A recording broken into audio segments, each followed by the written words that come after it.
In the 1800s, certain segments of the society had become even more obsessed with this idea of race and also skin color. Some of these people went to great lengths to find some way to scientifically justify the idea that people were actually black, white, red, and yellow people. And this involved creating certain tools to identify people who were supposed to have these imaginary skin complexions, which is wild and absolutely absurd if you ask me. But this is the mentality that a lot of people had who were determined to solidify the racial classifications. So this is what we're going to talk about today in this video. We're going to go first into a little bit of the background and the history, and then we're going to lead up to one of the actual skin color measuring methods that they used, right? Which is just one. They had multiple, but we're just going to discuss one right now. And so the book that we're going to read from is this book here called Becoming Yellow, A Short History of Racial Thinking by historian Dr. Mickell Keevak. And so let's go on here to page 71 where he writes this. In the first decades of the 19th century, this notion would be taken over by the comparative anatomist and zoologist Georges Cuvier, probably the single most influential figure of the period. Now, we started in the second paragraph of the third chapter, and so what Dr. Keevak is talking about right here is zoologist Georges Cuvier taking on the notion that the distinctiveness of East Asians could be based upon their physical anatomy, such as their skull and other body parts, and also their supposed yellow skin complexion. And Cuvier was influenced by the works of anthropologist Johann Friedrich Blumenbach, who was one of the fathers of pseudo-scientific racial classifications in the 1700s. So that's where we're at right now in the chapter in reference to zoologist Georges Cuvier. Now let's keep going. He simplified Blumenbach's schema by positing only three main types: white Caucasian, yellow Mongolian, and black Ethiopian. But he also began to argue that the three races were permanent, that they had developed in isolation, and that they could be placed in an even clearer hierarchy with Europeans at the top and black Africans who were closest to the apes at the bottom. And I hope you didn't expect anything different. Did you think that he was going to place the group that he belonged to at the bottom? Of course not. He was going to interpret the information and find any reason to place the whites, the group that he belonged to, at the top, and the blacks at the bottom, right? Who are supposed to be just one notch above the apes, because the idea was that most of the blacks didn't know how to accurately think. And so that's just one of the reasons that they used to justify putting them at the bottom. Now let's keep going.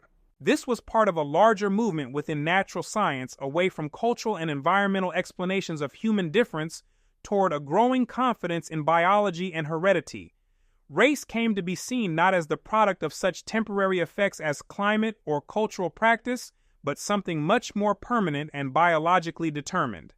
Blumenbach had been obsessed with skull shapes as markers of different human groups, but the new sciences of the first half of the 19th century, physiology, phrenology, ethnology, and ultimately anthropology, also began to posit a correlation between cranial shape and the levels of intelligence supposedly housed within, with more animalistic forms coming to be seen as signs of inferior mental faculties. We're going to talk more about this skull size and shape relationship with intelligence in a bit, but these are just some of the correlations that they made, which helped provide some justification for slavery and also seeing other humans as inferior, because obviously they were going to rig the results and interpret them in a way to favor the preconceived ideas about whites being a superior species, right? So let's move forward right now into some of this color thing. To some degree, it was surprising that color classification should have been retained at all, but this was indicative of a trend within Western thinking about racialization that needed to distance everyone else from the whiteness, which is to say, beauty, culture, intelligence, and level of civilization that was reserved for Europeans only and, later, Americans, not the indigenous peoples, but their European colonizers. Whether or not the idea of polygenesis was specifically invoked, whiteness would soon be described as an absence of color, as in Lawrence Oken's 7-volume Natural History of 1833 to 42, the climax of which was an explanation of the different levels of mankind, in which the yellow Mongolians of Asia were placed just below the top. And this is also tying into the history of whites coming up with the name colored people, which later became an evolved term and a more inclusive term known as people of color, right? And so this is in reference to the whites setting themselves up as the standard, and all other people are like some people of color, some form of color, right? With the yellows being placed just below the whites after they were stripped of their once held white status, which is what we learned about in the last video. And so when we step back and look at this, we can see that a lot of this stuff is just utter foolishness, right? And just really childish stuff, and a lot of very outdated ideas, right? When you really come to understand it. And this is what we're bringing out with these videos. But let's keep going. Yet it was only among transparent or white Caucasians that color finally disappeared. East Asians, we will remember, used to be white as well, which is to say a symbol of high status, which is one idea that white represents in Western thought, along with advanced culture, or more precisely culture that more closely resembled European culture and civilization, which in truth, that civilization, the European civilization in many ways was advanced, right? And that's something that we have to admit. We should have no problem admitting that, because if that were not the case, they wouldn't have been able to go around conquering so many people, right? I mean, this is just obvious and plain and simple. So they weren't advanced, but they just used their position to engage in what we would look back today and describe as wickedness, at least in this area here of their social setup of the society, right? With the race and all these types of things. That's how we would look back and describe that. But like I said, in other areas, they were very advanced. Now, the Chinese and the Japanese, they were considered white too at one particular time due to their perceived level of civilization. But this all went away when they were reduced by the Europeans to the color yellow. Here we go. But now, the whole notion of skin tone had become inextricably linked to scientifically validated prejudices and normative claims about higher and lower forms of human culture. Mongolians could not be white, but what exactly were they? In some of the earliest anthropological studies, the question of color had faded into the background, although yellowness was frequently retained as a term of convenience, as in Cuvier. But the problem of how best to define this yellowness had not gone away, even as the racial category of the Mongolian had become more and more codified. If the rest of the human body could be quantified, why not color as well? The subfield known as physical anthropology was particularly interested in this question, and some of its most influential proponents attempted to solve it first by color matching, that is, by comparing skin samples with color scales and noting down the closest match, and later by devices supposedly able to measure the actual color of human skin. Uh-oh, pay attention.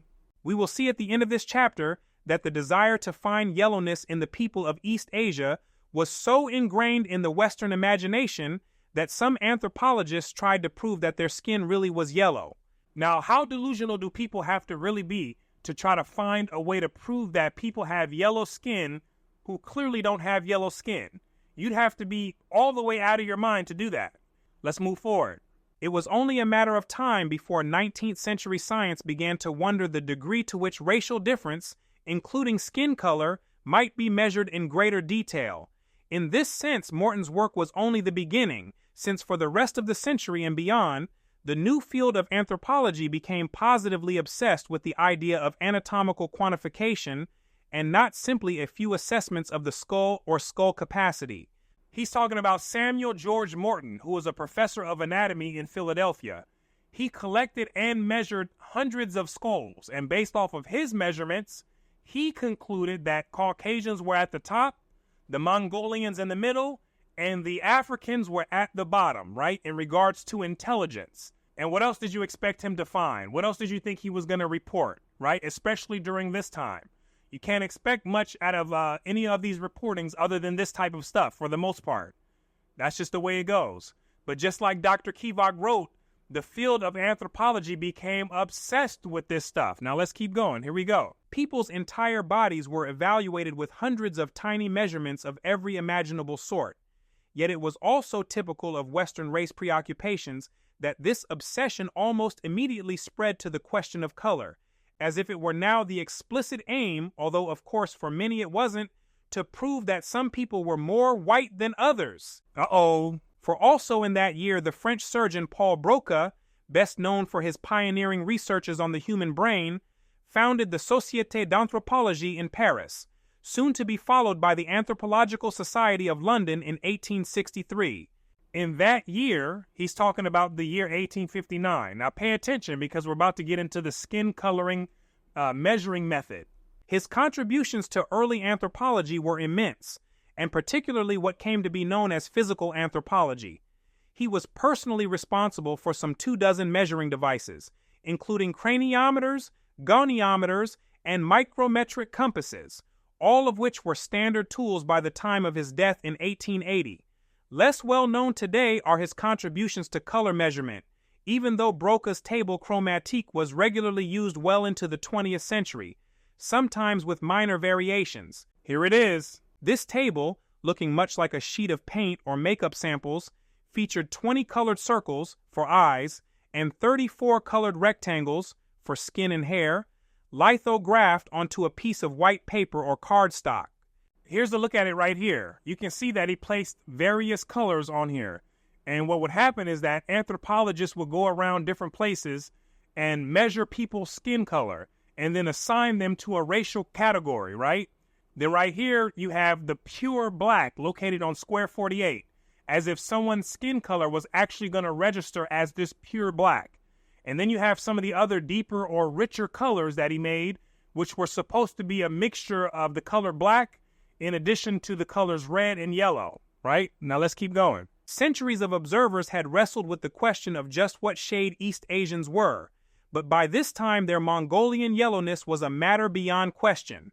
As Broca had remarked in 1858, before the color table was even developed, the complexion of the Mongolian race was more light among the Chinese proper than with the Samoyeds, i.e., a people in Siberia, but it is always yellow, and its variations are more limited than one can observe among people with white skin. Yet in the instructions he admitted that when he first attempted to construct the table, he was frustrated by the multiplicity and proximity of the fundamental nuances relating to two colors only, the yellow and the red, as well as their exceedingly variable proportion when mixed together.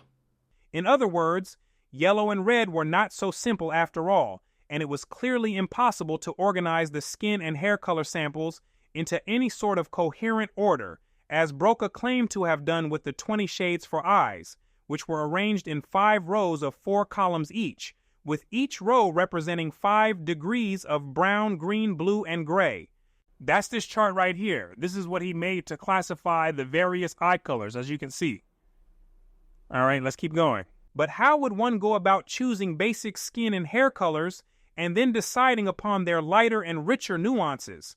Perhaps one could start with black, brown, and blonde for hair. Gray is already represented in the table for eyes. But what about skin?